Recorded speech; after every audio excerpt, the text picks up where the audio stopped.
So hey guys, as promised I said I would do a video. This video is going to be a Premier League prediction. I was wondering if I should put it on this channel or my other channel, which is Arsenal R Us, but I'm going to put it on my main channel, Cam Twister. I have predicted all 20 teams before looking at anything really, so I might get this terribly wrong, but anyway, let's get into it. The first team, 20th place. I'm going to go from 20th to first. 20th place, I have put Sheffield United. Now, everyone will probably end up putting Sheffield United relegation at the moment. Transfer-wise, they've not really shown anything and done really enough, in my eyes, to keep them up. Phil Jagielka on a free. They've just gone and signed Lys Mousset from Bournemouth for like 9-10 million, which they need a goal scorer, and he's not really a goal scorer. I think he got like up maybe 6 goals in 70 odd games, which is just not enough. 19th, I have got Norwich. That's really because I haven't really seen much of their signings. I know they got Patrick Roberts on loan, who used to be at Celtic, who's decent. I think they've just got a really good striker from Germany as well. I don't know all these off by heart, but it was between them and one or two other clubs. I'm just putting them there for now in 19th, just because I'm waiting to see that signing that gets me. I'm in between putting them 19th or 17th. Like, that's how crazy it is. I do think they'll still be in a relegation fight, but yeah, have they got enough? I don't know. 18th, I have got Newcastle. It explains itself, basically. They've gone and replaced Rafa Benitez, who rightfully has left, and joined Dalian Yifang in China, big money, and got Steve Bruce, who is a good manager, but it don't show that you're trying to take steps forward. It kind of looks like a step back. They've also got rid of Ayoze Perez, Joselu. They've not signed Rondon. Rondon's gone to Dalian Yifang. And they've not really signed anyone yet. So it looks very worrying for Newcastle. Hopefully they go and prove everyone wrong by the end of the market. They'll go and sign a couple of decent signings and you'll think, wow, okay, maybe they're actually going to do really well. But for now, 18th. So in 17th place, I have put Brighton, purely because transfer-wise, they've not done enough. They've got Trossard in, but otherwise they've not done enough for me. And if they lose Lewis Dunk, who was a real stonewall for them, then I think they will get 17th. They still won't go down. I think they're sturdy enough that they will stay up, but I just see them in that battle. In 16th, I have put Crystal Palace, and that is purely if they lose Zaha.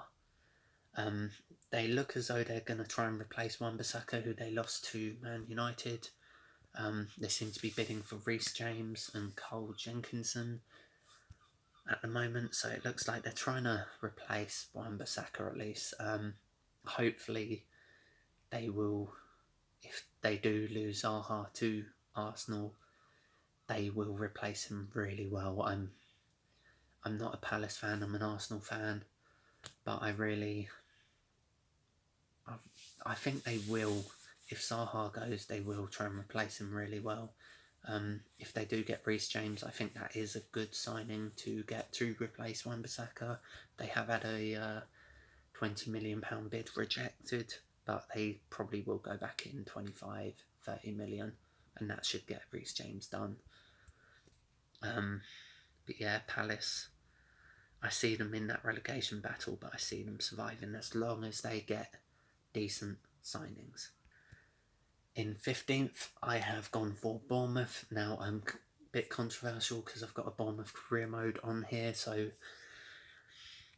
I want to put them higher, but with their current signings, I just see them sitting in 15th. I don't think they will have any issue with relegation, but I don't see them really fighting well with that mid-table, especially now that teams are really doing some amazing signings at the moment. Unless Bournemouth get that signing that makes everyone go wow, I see them 15th. In 14th, I've got the last of the Championship clubs, Aston Villa. This could go one of two ways. Either they absolutely do a Fulham and go down, or they really do pretty alright and they get that mid-table-ish finish. I put them 14th. They've made 9 signings as of recording. They look as though they're not stopping. They might make a 10th or an 11th signing even. Maybe even by the time the video goes up. They've spent nearly 100 million, I think, which is insane. They're shoring up every position. They're not just signing all attacking options. They're going for defence, midfield, strikers. They're looking to get a goalkeeper in. They're just shoring up. They're absolutely spending all the money that they got from getting promoted. And I see them probably getting 14th. So 13th place, I have put Watford. They've just got that sturdy team. They just got that mid-table-ish team. They don't need to sign anyone. They don't need to lose anyone. And they can just stick sturdy. They're coming off of a FA Cup loss, which was very heavy to Man City. And I think that will affect them. They will have that fight to stay mid-table. So yeah, Watford 13th. In 12th, I have put Southampton. I was nearly going to put them down lower, but I'm going to give them the benefit of the doubt. I'm hoping they make a decent signing, and that will secure them 12th. At the moment, it don't look too promising, but yeah, Southampton 12th. I haven't really got a reason. It was either 12th or it was lower. I've given them the benefit of the doubt and given them 12th. 11th, I have put Burnley. I'm in an R-ing between a few teams, but Burnley 11th, they've got a decent team. They really have got that sort of rotation in the club, but they haven't really got those top signings yet to really push any further. And other teams around them just seem to be doing better, in my opinion, with the transfer market. If they go out there and they make that top signing, at the moment I think they've signed Jay Rodriguez from West Brom, which is a decent signing, but it's not quite that wow factor signing. As long as they keep McNeil, that is great, and as long as they keep a decent centre-back pairing, that is also great, but they've not done enough, in my eyes, to break that top 10. So the team that has just got 10th in my eyes is Leicester City. Even if they lose Harry Maguire to Man United, which it looks highly likely, I think they will still get 10th. They've signed Tielemans, they've signed Jose Perez. Tielemans is the big one for me. Jose Perez is just like that rotational striker, in my opinion. They got Vardy still clocking on. He'll still get them some goals. Okazaki, I feel, is tiny bit underrated, could still get them some goals as well. But yeah, I see them getting 10th, no real issue there. In 9th, I have put, it's controversial, but I've put Everton. They've made some good signings so far, but I've put them 9th purely because of them just not getting as good transfer window as West Ham, who I have put 8th. To be honest, from 11th through to 8th could have all been different. So 9th, Everton, 8th, West Ham. West Ham have just slightly done better. They've got Finales in, they've got Sebastian Haller in from Frankfurt for 40 odd million, him and Jovic such a strong strike pairing for Frankfurt to help Frankfurt do so well.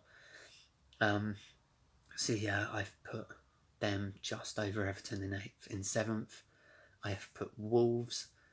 This is depending on if they sign one or two decent strikers. They've got Europa League this season. I do think they'll do pretty alright in the Europa League. I think they'll get through their stages, maybe get a tiny bit of a run, maybe even to the top 8, last 8. But I still think they'll at least keep 7th place. In 6th place, I've put Manchester United. If they lose Lukaku, then they lose Pogba, and then they don't really reinvest, I think they will get 6th. It's been a tricky one. Top 6 or even top 10 nowadays is difficult.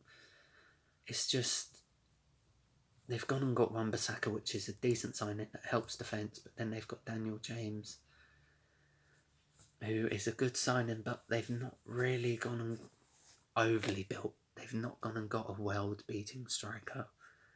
They've not gone and got a real world-class midfielder in. So at the moment I put them 6th. If they get Harry Maguire in, maybe 5th. I did originally have them in as 5th, but there's something about Chelsea in 5th that's just getting into my head. So I've put Chelsea 5th. They have got the transfer ban, yet they've still signed Kovacic. They've got Pulisic now coming in as well after being loaned back to Dortmund. He's now available to play. They've got Abraham, Batshuayi, all these players coming back in. If they do this right, they can do well and maybe even get 4th. But I've currently got them in 5th at the moment. In 4th, I have got Arsenal. I'm an Arsenal fan. If I wasn't an Arsenal fan, I could see them maybe being 5th. But as an Arsenal fan, I'm hopeful.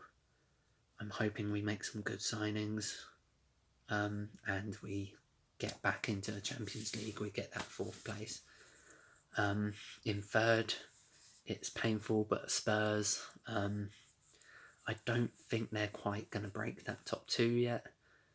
I think it is still a 2-horse race, but they will secure that 3rd place. They're just the best of the rest. They've got a strong team. They've made a decent signing in Ndombele, 3rd place. So top 2, where do you go? It's either City win it for the 3rd year running, maybe even 4th, I've lost count, or Liverpool finally break them. I've gone for Manchester City 2nd and Liverpool to finally dethrone them and get a Premier League title again, purely on just hoping that we get a new champion next season. As an Arsenal fan, I wish it was Arsenal, but realistically, Man City 2nd, Liverpool 1st. I'm doing this purely based on hopefully Liverpool, someone else wins the league basically. Liverpool have just really got that strong team. I think they were quite unlucky not to win the Premier League. The amount of points they got last season, they should have. Manchester City, doing this based on purely signings coming in and maybe disrupting how good their team is, because their team is just out of this world. But I'm hoping where they've done these new signings, they disrupt it a bit. Players can't like quite hit their form, and they just slip to 2nd. So anyway, that's my Premier League prediction for the 1920 season. I probably won't get a lot of those right, but that's just a prediction, so hopefully you enjoyed. I've hopefully now done a video for you guys that you wanted to watch. I hadn't been doing a lot of videos, so I'm going to try and keep up with this. Hopefully you guys enjoy. Please continue to support, and thank you. I will try and continue.